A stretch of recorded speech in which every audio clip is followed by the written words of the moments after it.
오늘은 사단과의 거룩한 전쟁 Jesus Holy War Against Satan 13번째 시간으로 하나님의 말씀을 전하도록 하겠습니다. 지난주에 이어서 재정 강의입니다. 지난주에 못다한 그런 강의의 내용들이 많기 때문에 여러분, 제가 지난 시간의 내용을 간략하게나마 이렇게 요약을 하자면, 많은 그리스도인들이 자기 자신에게 주시는, 제가 이렇게 주시는 이라고 말했습니다. 그죠? 주시는, 하나님이 주시는 이 재정을 잘못 사용하는 것을 통해서 사단에게 끌려다니고 사단의 심지어 종로로 타는 것을 보게 되는 겁니다. 그렇기 때문에 우리는요, 이 그리스도인으로서 확고한 재정 원칙을 세울 필요가 있다라고 말했습니다. 자, 성경적인 재정 원칙 이제 몇 가지를 이제 정리를 하는데, 지난 시간에 이제 강의를 했습니다. 그래서 혹시나 지난주 이제 말씀을 못 들은 지체들은 유튜브를 통해서 꼭 확인하시고 공부하셔야 됩니다. 그러니까 제가 물론 이것도 이제 좀 더 풍부하게 해야 되는데, 이건 사실 뭐 한 5시간, 6시간 이렇게 할 수 있는 강의임에도 불구하고 축약해서 하는 겁니다. 자, 지난주에 먼저 첫 번째는요, 두 주인을 섬길 수 없다라고 말했습니다. 기억하시죠? 우리 한번 따라합시다. 두 주인을 섬길 수 없다. 예, 누가복음 16장 13절 하반절에 보니까 지난주 말씀이죠. 너희는 하나님과 재물을 겸하여 섬길 수 없느니라 라고 말하고 있습니다. 여러분, 놀라운 건요, 하나님도 그리고 돈도 충성을 요구한다는 겁니다. 여러분, 우리가 하나님을 만나게 되면요, 하나님은 그냥 예수님 믿고 구원받고 잘 먹고 잘 살다가 천국 간다 이런 게 아닙니다. 여러분, 우리가 더 한 단계 나아가면, 물론 제가 여러분 이제 아시겠죠. 이제 행복한 사람들의 축제 이후에 우리 새 가족들 그리고 또 젊은 분들 이렇게 겨냥해서 일부러 한 3, 4주 정도 제가 이렇게 쉬운 그런 설교를 하고, 예수 그리스도를 믿으면 받게 되는 1차적인 이제 복 같은 것들을 이제 더 강조하고 있다는 것을 여러분 알 겁니다. 하지만요, 우리가 정말 예수 그리스도를 따라가다 보면 예수님이 이렇게 말씀하세요. 너희가 진정으로 내 제자가 되려거든, 내 제자가 되는 삶이 되어야 된다는 겁니다. 자기를 부인하고 자기에게 주어진 그 십자가를 지고 나를 따라와야 된다라고 이야기를 하는 거예요. 여러분, 우리가 하나님 앞에 가까이 가면 갈수록 하나님은 우리에게 충성을 요구하세요. 복종할 것을 요구하십니다. 근데 놀라운 사실을 뭔지 아세요? 돈도 그래요. 여러분, 이 돈 맛을 알아가면 알수록 그렇죠, 돈에 빠지는 사람들을 한번 보세요. 한마디로 돈의 노예가 되잖아요. 더 많은 돈을 획득하기 위해서 다른 사람들을 짓밟아서 일어나야 되고, 이게 세상 원리거든요. 여러분, 뭐 수많은 부러워할 필요 없습니다만, 저 강남에 이렇게 다는 아닙니다만, 그죠? 굉장히 많은 수의 사람들이 투기하고 여기 투자 저기 투자, 얼마나 불법적인 방법으로 세금도 제대로 내지 않고, 그래서 더 많은 부를 획득을 하는 거예요. 여러분, 이때에 우리가 직면하게 되는 질문이 있다라고 말씀드렸습니다. 나의 진정한 주인은 누군가냐는 거예요. 과연 돈인가 하나님인가? 우리가 답할 수 있어야 됩니다. 여러분, 두 번째로 나눈 거 기억하십니까? 우리 가치 기준이 무엇인가요? 그러니까 더 좁히자면 내 가치는 어디 있는가? 여러분, 세상의 기준은요, 부자가 되는 것이 짱입니다. 소위 부자가 되면 사람들로부터 주앙을 받고 더 많은 사람들이 이렇게 붙기 시작하고, 참 이렇게 세상이 그런 것 같아요. 하지만 여러분, 우리가 하나님 나라의 기준으로 우리를 바라볼 때 하나님의 자녀됨이 우리의 가치 기준인 줄 믿습니다. 예, 내가 정말로 예수 그리스도를 믿었을 뿐인데 내가 하나님의 아들 되었다, 내가 하나님의 딸이 되었다, 이것 하나로 만족할 수 있는 거예요. 자족의 능력을 배우는 거죠. 내가 부하든지 비천에 처하든지 어떠한 상황과 환경 가운데서도 만족할 수 있는 능력, 그것이 바로 사도 바울이 우리 가운데 가르쳐주는 능력인 거예요. 여러분, 꼭 기억하세요. 요셉이 풍년의 때에는 이 흉년을 대비해서 그냥 단순히 곡식들을 비축하는 일이 있었지만, 여러분, 흉년의 때에 놀라운 역사가 일어나잖아요. 온 가족이 화해하고 눈물로 재회하고 아버지를 다시 만나는 일이 일어나고, 정말 다시 한 번 더 이 흉년의 때에 온 가족이 모여서 점점 더 강성해지는 놀라운 일이 일어난 것입니다. 그리고 세 번째는요, 돈을 노예로 다루는 훈련에 대해서 언급했습니다. 기억하십니까? 예, 돈을 어떻게 우리가 노예로 다룰 것인가? 돈의 지배를 받는 게 아니라 우리가 돈을 지배하는 삶을 사는 거죠. 목사님, 정말 그런 삶이 있습니까? 예, 있어요. 한번 따라합시다. 믿음의 삶을 살아야 한다. 제가 페이스 미션 언급한 거 기억하시죠? 여러분, 우리가 하나님 앞에 반응할 것은 딱 두 가지밖에 없다라고 말했습니다.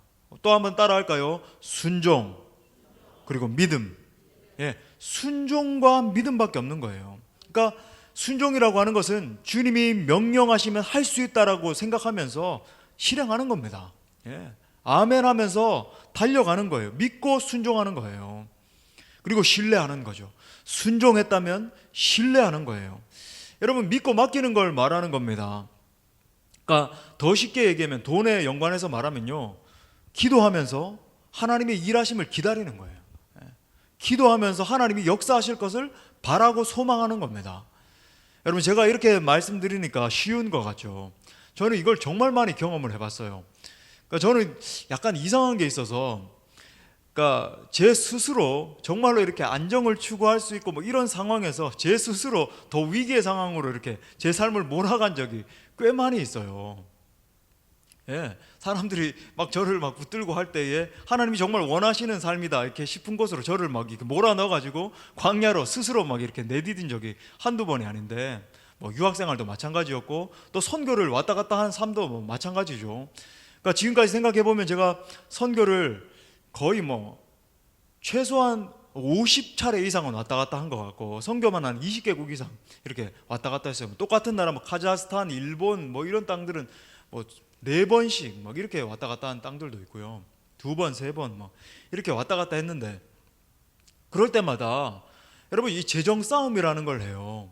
그냥 단순히 뭐 풍부해가지고 제가 지금까지 무슨 부교육자 생활하고 전도사 생활하고 그러는 가운데서 무슨 재정이 있겠습니까? 그죠? 정말 기도하는 가운데 재정 싸움을 하는 겁니다.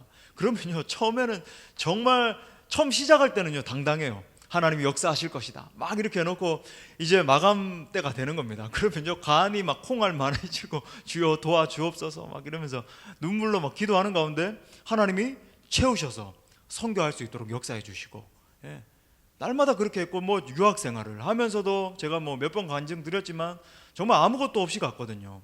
정말 한 1년이라도 버텨서 갔다 오면 좋겠다. 전세금 있던 거 빼가지고 1년만 버티자. 그렇게 갔는데 하나님이 계속적으로 공급하시고 뭐 상상도 못한 방법들로 그렇게 하시는 것을 지금까지 경험하면서 달려왔어요. 여러분, 제가 지금 말씀드리고자 하는 게 그냥 믿고 순종하고 신뢰하면 됩니다, 할렐루야 아멘, 이게 아니라요, 실제 삶이에요. 만만한 삶이 아니에요. 정말 실제 여러분 믿음으로 싸워야 되는 삶이고, 정말 절박하게 기도해야 되는 삶이고. 여러분, 그래서 이 페이스 미션, 그죠? 이 믿음의 선교를 한 대표적인 인물 허드슨 테일러, 제가 지난주에도 말씀드렸는데, 여러분 기회 되시면요 허드슨 테일러 선교사님의 생애를, 전기를 꼭 한번 읽어보세요.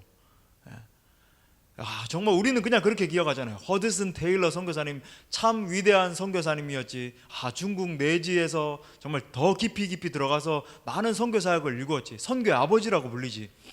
여러분, 그렇지만 여러분 이 허드슨 테일러 선교사님이 선교한 그 일대기를 읽어보면요 눈물 없이는 읽을 수 없어요. 정말 밖에서 어디 잘 곳이 없어가지고 막 망토를 두르고 벌벌벌 떨면서 이렇게 자고 나면요 앞에 중국인이 앞에 딱 이렇게 와가지고, 왜냐하면 사람이 뭐 죽나 뭐 이렇게 막 보기도 하고 그러잖아요. 자고 있으니까는 와서 거린인 줄 알고 보면은 막 이 선교사님이 화들짝 놀래가지고 막 밤중이니까는 막 놀래가지고 자빠지고 또 막 도망을 다니고 그러면서 기도하면서 하나님이 열어주시고 그러면서 나중에 그 거대한 인랜드 미션, 그죠? 중국 내지 선교회를 통해서 정말 수천만 명을 주님 앞에 인도했잖아요. 그것이 바로 믿음의 삶이라고 하는 겁니다. 자, 그리고 이제 오늘 우리가 이제 더 집중적으로 살펴봐야 되는 건 네 번째예요. 자, 우리에게 들어온 돈을 어떻게 관리할 것인가의 훈련입니다. 어떻게 관리할 것인가의 훈련. 자, 지난주에 제가 이거 참 시간 관계상 마지막에 이걸 너무 빨리 이렇게 넘어가 버렸어요. 다시 한번 좀 설명드릴게요. 첫 번째 한번 따라합시다. 하늘나라의 은행을 이용하라. 예, 우리 땡땡, 그죠? 신한 땡땡 이런데, 여러분 하늘나라에도 은행이 있어요. 하늘나라에도 은행이 있습니다. 여러분, 제가 말씀드렸어요. 이 하늘나라의 은행을 이용하는 삶이란 무엇인가? 그것은요 천국의 법칙대로 재정을 사용하는 거거든요. 다시 말하면 청지기적인 삶을 사는 겁니다. 청지기적인 삶을 사는 거예요. 여러분, 청지기적인 이 삶이라고 하는 것은 하나님 아버지의 마음을 나누는 삶을 말해요.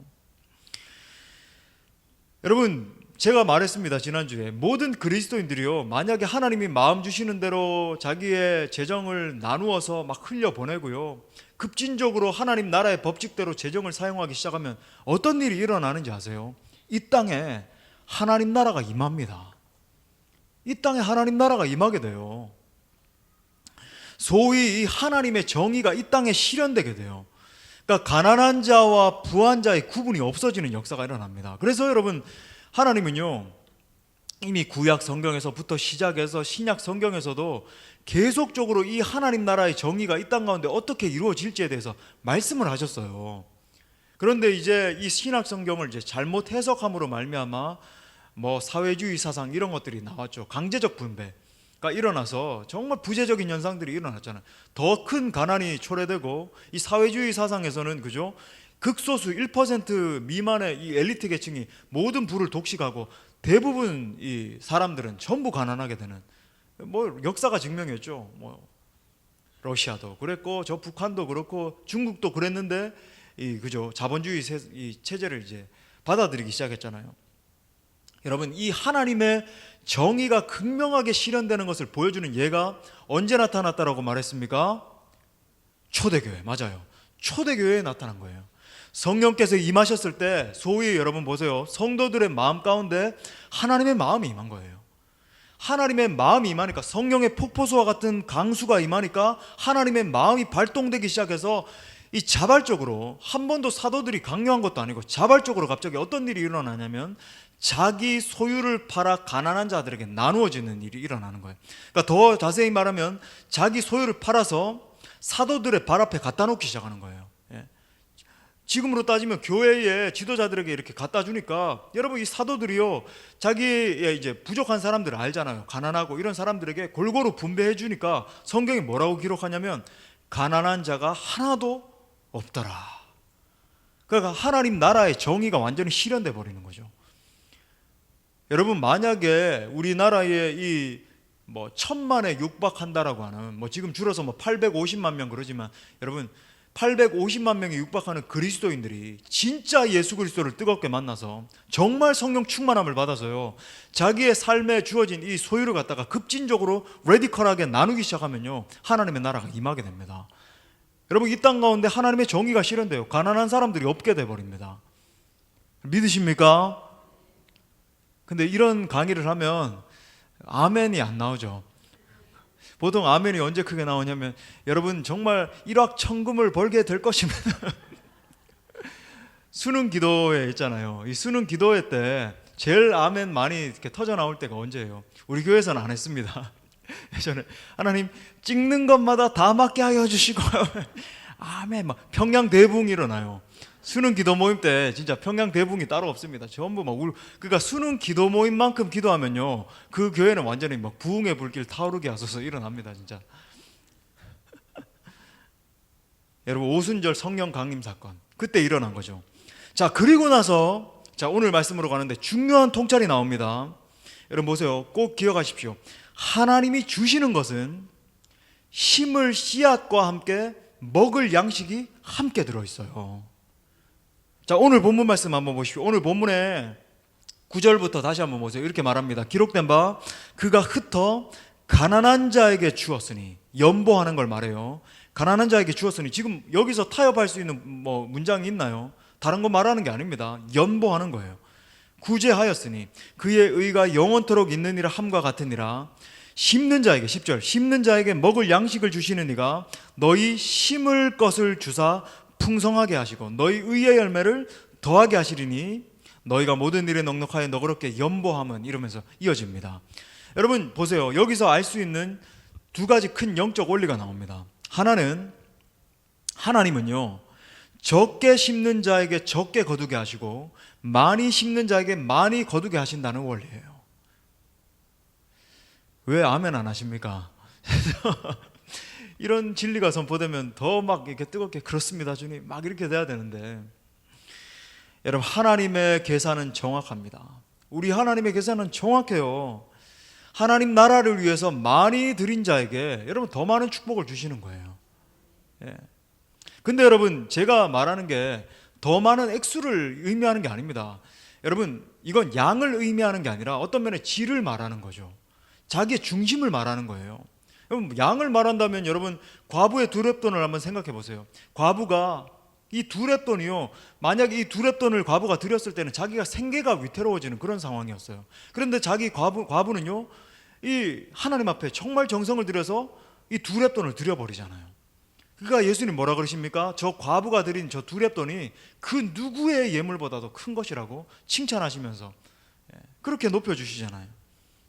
여러분 아무쪼록 여러분 하나님 앞에 더 많이 드릴수록 내 마음과 정성과 뜻과 정성을 모든 걸 다해서, 그러니까 여러분 보세요. 하나님 앞에 드릴 때에 그냥 뭐 의례적으로 그냥 뭐 이 정도 주셨으니까 요 정도 떼가지고 드리고 요거는 내가 잘 먹고 잘 살고 이런 게 아니라 정말 정성 다해 온 마음을 다해 마음을 이야기하는 거죠. 그렇게 드릴 때에 하나님이 더 큰 것으로 채워주신다라고 하는 거예요. 믿으십니까? 여러분 두 번째 우리가 알 수 있는 이 영적 원리는요, 하나님은 항상 중요합니다. 여러분 처음 듣는 원리일 거예요. 아마 심는 자에게 두 가지를 주시는데 먹을 양식과 함께 씨를 주신다는 겁니다. 다시 한 번 더, 하나님은 심는 자에게 먹을 양식과 함께 씨를 따로 주세요. 자, 우리가 이렇게 생각하잖아요. 우리의 상식은 먹을 양식만 주신다. 그죠? 우리가 하나님 앞에 드렸을 때에 하나님이 우리의 먹을 양식만 공급해 주시고 우리에게 주신 고기에서 쪼개서 드린다라고 생각을 하죠. 여러분 하나님은 절대로 그렇게 하시지 않습니다. 하나님은 심는 자에게, 오늘 말씀에서 말하죠. 10절 다시 한번 보세요. 심는 자에게 씨와 먹을 양식, 여러분 보이십니까? 씨와 먹을 양식을 주시는 이. 그러니까 여러분 이 여기서 말하는 먹을 양식과 씨를 주신다라고 하는데, 먹을 양식은 당장 필요한 것을 채워 주신다는 거예요. 내가 생활할 때 필요한 것, 그죠? 내 자녀를 양육하는 데 필요한 것, 뭐 이렇게 당연히 식탁 교제를 나눌 수 있는 그런 것들 주시겠죠. 당장 내가 헐벗지 않도록. 근데 여러분 보세요. 왜 우리가 전부 다 없다 말합니까? 너무 부유하게 살려고 하니까요. 사치 부리니까요. 더 많은 것을 추구해야 되는 것처럼 이렇게 있으니까요. 그리고 난 뒤에 여러분 동시에 주시는 것은 반드시 씨를 주신다는 겁니다. 여러분 기억하세요. 씨를 따로 반드시 주십니다. 여러분이 심을 수 있는 씨를 반드시 여러분 근데 목사님 저는 그렇게 못 느끼는데요. 여러분 한번 집에 가셔서 여러분의 재정을 다시 한번 더 기록해 보십시오. 반드시 하나님이 심을 수 있는 씨를 주셨던 거예요. 근데 우리가 믿음이 부족해서 냈을 것 다 쓰고 그냥 조금 하나님 앞에 그냥 무슨 동냥하듯이. 여러분 이게 우리 믿음의 사람들의 이 문제인 거예요. 속일 수 없죠. 내 사치 부릴 거 다 부리고 그러니까 모자라죠. 여러분 이어서 보십시오. 이 씨를 주시는데 이게 영적 통찰이죠. 그죠? 먹을 것과 함께 씨를 주시는 이유가 나옵니다. 이것도 두 가지예요. 너희 심을 것을 주사 뭐라 그럽니까? 풍성하게 하시고, 또 뭐라 그럽니까? 너의 의의 열매를 더하게 하신다. 두 가지입니다. 자, 풍성하게 하신다는 거예요. 더 쉽게 얘기해서 우리를 부욕해 하시기 위해서 씨를 주신다는 겁니다. 여러분을 더 부유하게 만드시기 위해서. 여러분 하나님의 성품이 보이세요? 우리 아버지는요, 여러분을 더 부유하게 만드시길 원하세요. 우리가 믿음으로 반응하지 않기 때문에 더 부유함을 힘입지 못하는 겁니다. 더 부유하게 하시고 더 넉넉하게 하시려고 하나님이 우리에게 씨를 주신다는 거예요. 한번 따라 합시다. 더 많이 심으면 더 풍성케 된다. 여러분 꼭 기억하십시오. 움켜쥐고 있는 사람, 하나님이 분명히 씨를 주셨는데 움켜쥐고 있는 사람은 절대로 하나님의 복 못 받아요. 정말 교회가 하나님 앞에 이런 일 사업을 합니다. 교회가 이렇게 나아갑니다. 우리 함께 동참합시다. 정말 정성을 다해서 온 마음과 뜻과 정성을 다해서 허리띠를 졸라매고 하나님 앞에 힘쓰는 사람이 있는 반면에 뭐 강 건너 불구경하는 것처럼, 제가 이렇게 봐도 정말 여러분 이 하나님의 원리를 알기 때문에 정말 이게 복받기 힘들겠구나, 안타까운 거죠. 뭐 이렇게 크리티사이징 한다, 뭐라 그러죠? 비평하는 게 아니라, 제가 무슨 비판하는 게 아니라 안타까운 거죠. 정말 이 씨를 하나님 앞에 심을 때에 얼마나 더 큰 복을 주실 텐데 그러지 못하고 있구나. 그 믿음까지 오르지 못하고 있구나. 여러분, 두 번째는요, 어떤 열매를 주신다 그러면 의의 열매를 주신다라고 하는 거예요.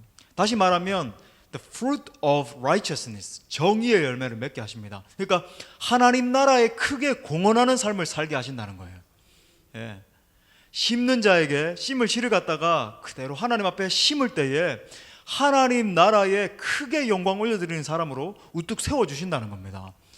여러분, 이 성경 제가 말씀드리죠. 성경은 항상 이렇게 자세히 읽어야 되는데 대충 그냥 사도 바울이 의의 열매 그러면 이렇게 좀 멋있을 것 같다 이래가지고 갖다 붙인 게 아니라 정확한 의미가 있는 거예요.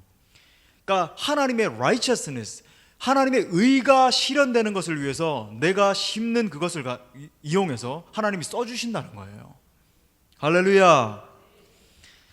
자, 그렇다면 이런 놀라운 열매들을 주신다라고 한다면 우리의 심을 씨앗은 무엇인가? 무엇을 심을 것인가 문제예요. 내가 무엇을 심을 것인가? 한마디로 말씀드리겠습니다. 11조입니다. 11조예요.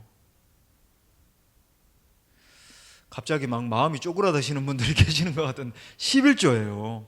여러분, 우리 말라기서 3장 9절부터 10절 말씀, 우리 다 같이 정말 하나님의 음성이에요. 하나님 직접 말씀하신 겁니다. 우리 읽겠습니다. 시작. 너희 곧 온 나라가 저주를 받았느니라. 만군의 여호와가 이르노라.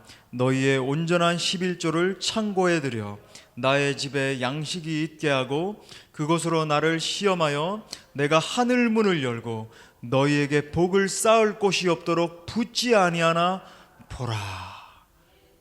여러분, 지금 주님이 11조에 대해서 명확하게 이야기하고 계시는데, 여러분 11조라고 하는 것은요, 그러니까 신학적으로 모든 것을 초월해서 단순히 내가 10분의 1을 드리고 말고의 문제가 아니에요. 내가 주님 앞에 11조를 드린다는 것은 어떤 고백인지 아십니까? 하나님, 나에게 주신 이 재정, 나에게 주신 이 소유는요, 내가 소유하고 있는 모든 것들은 그 주인이 하나님 당신이십니다. 이렇게 고백하는 거예요. 하나님, 내게 주신 이 모든 것들, 예를 들어서 재정이, 예를 들어서 내가 100만 원이라고 하는 이 재정이 벌게 된 거예요. 하나님, 이 100만 원 전체는요 하나님의 것입니다. 인정해 드리는 거예요. 200만 원을 벌었다. 하나님, 200만 원은 하나님의 것입니다. 인정해 드리는 거예요. 그 중에서 10분의 1을 그냥 드리는 것 뿐입니다. 여러분, 그러니까 이 11조라고 하는 것은 나의 경제의 중심이 도대체 누구냐의 문제예요. 나의 경제 생활, 여러분, 경제라고 하는 것은 사실 경제가 붕괴되면 나라가 붕괴되잖아요. 가정이 붕괴되죠. 내 삶이 영속되기 힘듭니다. 다시 말하면요, 내 전체 삶의 중심이 바로 하나님이십니다 라고 고백하는 것이 바로 11조 문제예요. 그러니까 온전한 11조를 회복해야 된다고요. 뗄 거 다 떼고 내 생활비에서 11조 아니죠. 11조를 온전하게 드리는 거예요. 여러분, 사실 본문의 문맥을 보면요, 11조 얘기가 아니라 연보 얘기를 하고 있다는 것을 알 수 있습니다. 여러분, 지금 고린도 후서 이 말미에 사도 바울이 굉장히 강하게 촉구하고 있는 건 뭐냐면 연보예요. 그러니까 당시에 이제 예루살렘 교회가 경제적으로 어려웠습니다. 여러분, 뭐 조금 배경을 아시는 사람들은 있겠지만, 아시는 분들이 있겠지만, 예루살렘 교회가 경제적으로 어려웠어요. 왜냐하면 이 예루살렘 교회는요 분파도 많고, 여러분 아시는 것처럼 이제 초기에 굉장히 대핍박 때문에 이렇게 여러 군데로 흩어졌잖아요. 그래서 이게 뭐 뿌리가 제대로 이렇게 남아 있지 않았어요. 굉장히 힘든 가운데 신앙생활을 연명하고 있었던 겁니다. 그 상황 가운데서 이 경제적으로 좀 더 넉넉한 너희 고린도 교회가, 고린도는 여러분 굉장히 상업 도시였고 부유한 도시였고, 또 고린도 교회 성도들도 그런 좀 지체들이었어요.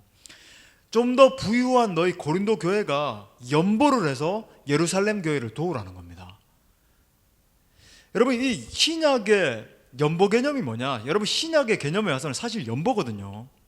제가 이 연보에 대해서 나중에 한번 구체적으로 한번 1시간 내서 이렇게 시간 말씀드리겠고, 오늘 다 얘기할 수 없지만 연보라고 하는 것은 11조보다 훨씬 더 레디컬한 겁니다. 훨씬 더 급진적인 거예요.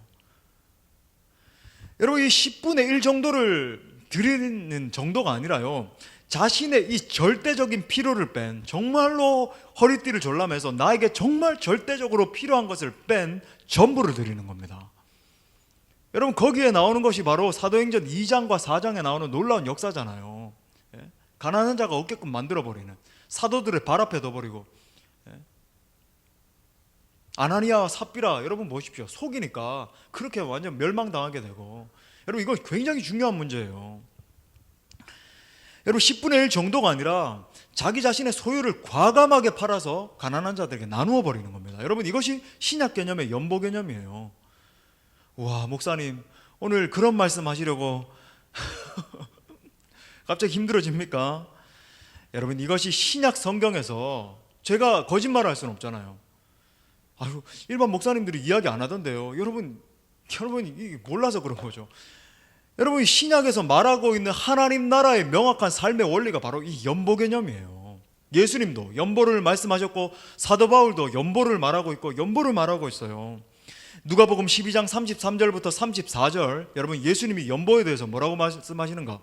너희 소유를 팔아 구제하여 낡아지지 아니하는 배낭을 만들라. 여러분 낡아지지 아니하는 배낭, 그러니까 다시 말해 더 쉽게 말하면 천국 은행 계좌를 이용하는 방법이 뭐라고요? 너희 소유를 팔아 구제하여 연보하라는 겁니다. 레디컬하게 배낭을 만들라. 곧 하늘에 둔 바 다함이 없는 보물이니 거기는 도둑도 가까이 하는 일이 없고 좀도 먹는 일이 없느니라. 너희 보물이 있는 곳에 너희 마음이 있느니라. 여러분 이때 말하는 것이 너희 보물이 있는 곳에 너희 마음이 있다. 연보하라는 거예요. 레디컬하게 너희 소유를 팔아. 부자 청년에게 어떻게 구원을 받을 수 있습니까? 너의 소유를 팔아 나를 따라오라. 자, 다시 한번 말씀드리지만 이 원리가 그대로 적용된 원리가 어디 나온다고요? 초대교회 성령 충만한 공동체의 모습이었어요. 경제 정의가 실현되는 겁니다. 우리가 그렇게 외치는. 자, 그렇다면 여러분 우리가 왜 11조를 해야 되는가? 그러면 다시 한번 말하지만 이 11조는요 정말 최소한의 믿음의 고백이에요. 정말 우리 큰 그림으로 보면 연보를 해야 됩니다. 그런데 여러분 제가 강조드리고 싶은 것은 우리가 왜 11조를 해야 됩니까? 10분의 1을 드려야 됩니까? 최소한의 믿음의 고백이라고요. 하나님, 내게 주신 이 모든 소유가 하나님께 있는데 사실 모두 이 100%가 하나님 건데, 여러분 이거 착각하지 마세요. 10%만 하나님 거고 나머지 10분의 9는 내 것입니다. 이런 게 아닙니다. 이 100% 하나님이 주신 거고 하나님의 소유인데 제가 정말 부족하지만 이 10분의 1을 정말 제 마음의 표현으로 올려드립니다. 제 모든 것이 하나님 앞에 있습니다. 제 중심을 드립니다. 그 표현이라고 하는 거예요. 할렐루야. 예. 내게 먹을 것과 입을 것을 공급하시는 분이 바로 하나님이십니다. 고백하는 거죠. 여러분, 그러므로 여러분 사랑하는 여러분들에게 정말로 공동체 리더로서 권면합니다. 11조 생활을 게을리하고 계시는 분들 다시 한번 회개하고 철저한 11조 생활을 회복하십시오. 왜 아멘 안 하십니까? 오늘 참 이렇게 재정 얘기하니까 갑자기 힘들어지세요. 여러분 내 재정이 있는 곳에 너의 마음이 있느니라. 여러분 이 재정 문제가 해결 안 되고 신앙생활한다 성령님의 권능이 여러분 낭만입니다. 낭만이에요. 제대로 여러분 하나님 앞에 신앙생활 하지 않고 있으면서 낭만하고 있는 거죠. 나 혼자 그냥 신앙생활 하는 듯이 그냥 그렇게 하고 있는 겁니다. 여러분 다시 한번 선포합니다. 11조 생활을 게을리하고 있는 분들 회개하시고 회복할 수 있기를 바랍니다. 할렐루야. 여러분 11조는 하나님 앞에 심는 거예요. 근데 여러분 우리 하나님은요, 우리 아버지를 보세요. 우리 아버지 성품이 얼마나 놀라운지. 그냥 10분의 1 뺏어가는 그런 거 아니에요. 심으면 뭐라 그러냐면 내가 흔들어 넘치도록 채우리라. 주님의 약속이죠. 여러분 더 나아가서요, 제가 더 나아간 권면을 드립니다. 12조를 뛰어넘은 믿음의 고백을 하십시오. 예수님이 원하시는 것은 내 소유를 팔아 가난한 자들에게 나누어 주는 거예요. 연보, 신약교회의 연보의 원리입니다. 여러분 반드시 주님 앞에 심으면, 주님 앞에 드리면 30배, 60배, 100배로 돌려주실 줄 믿습니다. 자, 더 나아가서 여러분, 그렇다면 우리의 먹을 양식은 무엇인가? 자, 이것도 이제 중요하죠. 자, 다시 말하면 질문을 바꾸면 일상생활에서 어떻게 경제생활을 할 것인가의 문제예요. 일상생활 가운데서 우리가 일상생활을 살아갈 때 어떻게 경제생활을 할 것인가. 자, 일상생활의 경제생활 원리 한번 따라합시다. 예산을 세우라. 예, 예산을 세우셔야 됩니다. 여러분 꼭 실천하셔야 돼요. 이거 그냥 듣고 제가 지금 무슨 낭만, 여러분 믿음은요 낭만 생활이 아니에요. 그냥 뭐 이렇게 오늘 참 느낌 좋았어, 오늘 좀 이렇게 눈물이 조금 났어, 그거 신앙생활이 아니라 실제 하나님 나라를 살아가는 삶이에요. 자, 다시 한번 따라합시다. 예산을 세우라. 여러분 보세요. 재정을 사용하는 것에는요 이 닫힌 제도가 있고 열린 제도가 있어요. 열린 제도가 있고 닫힌 제도가 있습니다. 열린 제도란 무엇인가? 예산을 세우지 않고 내 마음대로 재정 사용하는 거예요. 쉽게 말하면 예산 세우지 않고 내 마음대로 재정 사용하는 겁니다. 충동 구매도 하고, 그죠? 내가 막 먹고 싶은 거 있으면 먹을 거 다 먹고, 오늘은 뭐 갈비탕이 먹고 싶구나, 갈비탕 먹고, 오늘은 내일은 삼계탕이 먹고 싶구나, 내일은 또 뭐 갈비가 먹고 싶구나, 먹을 거 다 먹고 입을 거 다 입고 그렇게 사는 거예요. 하고 싶은 거 다 하는 것. 분명히 하나님의 뜻이 아니겠죠. 여러분 닫힌 제도가 있습니다. 이건 뭐냐면 나에게 필요한 액수를 정하고 기준을 제한하는 거죠. 기준을 제한하는 거예요. 그리고 나머지는 플로잉하거나 흘려보내거나 저축하는 겁니다. 예산의 쉬운 예를 들어보겠어요. 자, 내가 이제 100만 원이라고 하는 예산을 세웠다라고 하면 80만 원을 사용을 했을 때, 한 달 동안 이렇게 꼼꼼하게 이렇게 따져봐서 80만 원을 사용했을 때 나머지 20만 원은요, 이것도 내 거니까 뭐 내 마음대로가 아니라 이 나머지 20만 원은 하나님 앞에 정말 기도하면서 흘려보내는 삶을 사는 거예요. 나누는 삶을 사는 겁니다. 하나님 앞에 어떻게 드릴 것인가. 여러분 우리가 생각해보지 않아서 그렇지 우리가 흘려보낼 수 있는 것은 정말 많아요. 정말 많아요. 200만 원의 예산을 세웠다면 아껴서 150만 원을 사용을 한 거예요. 그러면 50만 원이 남죠. 이것도 내 거니까 꿀꺽 내 마음대로 내 뜻대로가 아니라 여러분 하나님 앞에 기도하면서 하나님 어떻게 사용할까요? 정말 하나님 앞에 신중하게 사용하는 거예요. 흘려보내는 겁니다. 여러분 이것이 성경적인 원리죠. 자, 구체적으로 예산을 세우는 법에 대해서 알려드리겠습니다. 자막을 한번 띄워주십시오. 자, 세 가지로 나누는데 첫 번째는 이제 의무사항이 있고, 두 번째는 필요사항이 있고, 세 번째는 요망사항이 있어요. 이것도 좀 적어 놓으시죠. 이거 안 적어 놓으면 기억 못 해요. 자, 의무사항이 있고, 필요사항이 있고, 요망사항이 있습니다. 자, 의무사항은 무엇인가? 당연히 하나님 앞에 11조 드려야 되겠죠. 자, 오늘 여기에 나오신 모든 회중분들은 전부 다 11조 드리게 될 줄 믿습니다. 야, 회개하시고 아멘 하셨습니다. 주일헌금 하는 거죠. 작정헌금 하는 거예요. 세금 내야 되죠. 세금 여러분 혹시나 여러분 그리스도인인데 세금 문제가 해결 안 된 분 계십니까? 하나님 뜻 아니에요. 여러분 철저히 세금 하십시오. 그리고 공과금 내는 겁니다. 공과금 내야죠. 저축도 정말로 뭐 이렇게 예를 들어서 200만 원이 있으면 100만 원 저축해 버리고 이렇게 살면 안 돼요. 정말 내 마음과 뜻대로만 살면 안 되고 흘려보내는 삶을 살아야 되는데, 그래도 합리적으로 이렇게 기도하면서 생각해서 저축도 해야 돼요. 그죠? 미래를 위해서 저축도 하고 뭐 보험도 들 수 있겠고, 이게 이제 의무사항이고, 또 필요사항이 있어요. 이건 정말 필수적으로 삶 가운데서 이렇게 필요하겠죠. 식생활비 먹어야 되잖아요. 생활해야 되잖아요. 교통비 듭니다. 회사에도 가야 되고 학교에도 가야 되고, 통신비, 뭐 21세기에 통신비 안 들 수는 없죠. 의료비 듭니다. 어쩔 수 없이.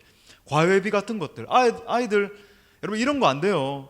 정말 뭐 애들 막 8개씩 10개씩 학원 보내고, 여러분 정말 그렇게 키우지 마세요. 금요 성령 집회 데려오세요. 제발.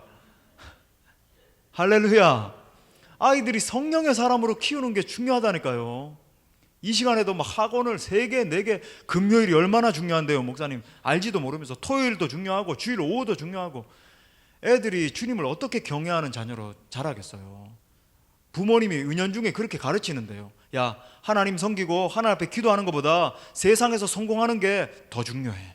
지금 고등학교 시절, 대학교 시절에는 성공하는 게 더 중요해. 은연중에 말하고 있잖아요. 학원 보내면서. 하지만 여러분 필수적인 건 해야 됩니다. 뭐 이 국제화 시대에 맞게끔 뭐 영어 교육을 한다든지 필요하겠죠. 그런 것들은. 그런 것까지 하지 말라는 게 아니라 한 2-3개면 좋게요. 여러분 뭐 10개씩 그런 부모님들 정말 계시는데 여러분 불필요합니다. 정말 부적절해요. 그리고 경조비 당연하죠. 여가 선용비 조금 우리가 이제 여가도 살아야 되잖아요. 우리가 뭐 인간인데 가끔 뭐 영국도 볼 수 있고 가끔 이렇게 여행도 갈 수 있고 해야 됩니다. 필요 사항이에요. 자, 그리고 이제 있는 게 세 번째가 요망 사항입니다. 이건 뭐냐면 원하는 거예요. 내가 원하는 거. 있으면 좋은 거예요. 좋은 옷, 뭐 용돈, 문화비. 물론 이제 필수적인 그 문화비 말고 더 이제 좀 이렇게 추가적으로 필요한 여러분 이런 것들은요 충분히 절약할 수 있습니다. 여러분 예산을 세우실 때 이거 새 나가고 있지 않은지 내 마음대로 내 뜻대로 사용하고 있지 않은지 여러분 점검하십시오. 여러분 여기서 점검하셔야 돼요. 이것은 어디까지나 요망사항이지 물론 우리가 인간이기 때문에 요망사항을 전혀 안 하고는 살 수 없습니다. 하지만 여러분 여기에서 많이 줄일 수 있습니다. 많이 줄일 수 있어요. 여러분 또 여러분 현대인들 가운데 이게 정말 부재적인 건데 많은 이들이 요망사항이 있을 때에 카드 빚을 내서 요망하는 것을 채워버립니다. 적절하지 않아요. 하나님의 뜻이 아닙니다. 한마디로 하나님 나라 재정 원리가 아니에요. 여러분 카드 빚을 쓰고 하다 보면요 이 카드 빚 갚다가 여러분 인생 전체를 통해서 하나님 나라의 뜻을 이루는 데는 전혀 쓰임받지 못하고 여러분의 삶을 마감하게 될 것입니다. 하지 마십시오. 그렇게 하지 마세요. 자, 특별히 오늘 돌아가신 다음에는요 여러분 정말 이 재정 사항에 대해서 구체적으로 회개하시면서 하나님 앞에 정말 하나님 이제는 하나님의 뜻대로 예산을 세우고 사용하기 원합니다. 그렇게 생각을 하시면서 하셔야 되는 게 있는데 재정 노트를 사십시오. 재정 노트를 사세요. 꼭 사십시오. 그래서 여러분 세우고 기록하셔야 됩니다. 그냥 여러분 머릿속으로 대충 이렇게 하면 안 돼요. 여러분 재정 노트를 사시고 반드시 기록하십시오. 그래서 월별로 통계를 내는 겁니다. 예산을 세우고 이제 뭐 결산을 해보는 거예요. 그런데 여기에서 이렇게 좀 새 나가는 부분이 있구나. 이건 충분히 하나님 나라를 위해서 내가 드릴 수 있겠구나. 정말 흘려보낼 수 있는 재정이구나. 여러분 그렇게 이제 보일 수 있게 되는 거예요. 여러분 이렇게 예산을 세우고 철저히 하나님 앞에서 재정을 사용할 수 있길 바랍니다. 여러분 내가 지고 있기 때문에 이거 다 내 것 아니라는 거 기억하세요. 전부 하나님 거예요. 하나님이 여러분 톡 손대시면요 하루아침에 여러분에게 내 것인 것처럼 여겨졌던 것 다 가져가실 수 있습니다. 저는 한두 번 본 게 아니에요. 한두 번 본 게 아닙니다. 여러분 또 하나 이제 말씀을 마무리하면서 추가하고 싶은 믿음의 원리가 있어요. 재정 사용의 원리, 단순한 삶의 원리입니다. 한번 따라합시다. 믿음의 사람은 단순한 삶을 살아야 한다. 믿음의 사람은 사치하면 안 돼요. 단순한 삶을 살아야 돼요. 나머지는 적극적으로 흘려보내는 겁니다. 여러분 이 주는 원리, 단순한 삶을 살고 주는 원리에 대해서 우리 예수님 이렇게 약속하셨어요. 누가복음 6장 38절에서 이렇게 말합니다. 같이 한번 읽어보겠습니다. 시작. 주라 그리하면 너희에게 줄 것이니 곧 후히되어 누르고 흔들어 넘치도록 하여 너희에게 안겨주리라. 너희가 헤아리는 그 헤아림으로 너희도 헤아림을 도로 받을 것이니라. 아멘. 주라 그리하면 너희에게 흔들어 넘치도록 돌려줄 것이다. 여러분 하나님의 말씀인 성경은 우리에게 절대로 속이지 않는다는 것을 기억하십시오. 우리가 줄 때에 후히되어 흔들어 넘치도록 채워주실 줄 믿습니다. 여러분 이것이 성경의 재정 원리예요. 말씀의 결론을 맺겠습니다. 여러분 이 시간 지난 시간에 이어서 이 시간에 하나님이 여러분들에게 묻고 계십니다. 여러분의 진정한 왕은 하나님이십니까? 아니면 돈입니까? 하나님이십니까? 아니면 돈입니까? 여러분이 진정으로 섬기고 있는 것은 예수 그리스도입니까? 아니면 이 세상입니까? 이 세상의 성공이에요. 변치 않는 대전제는 하나님이 우리의 공급자시라는 겁니다. 여러분 문제는 우리가 하나님의 방법대로 재정을 사용하는가 아니면 내 마음과 내 뜻대로 사용하는가의 문제예요. 아무쪼록 사랑하는 여러분, 하나님이 부어주시는 이 재정을 하나님의 방법대로 사용함으로 말미암아 하나님의 큰 기쁨이 될 수 있는 우리 모든 지체들 될 수 있기를 간절히 축원합니다. 아멘, 아멘. 우리 하나님께 한번 영광의 박수 올려드리고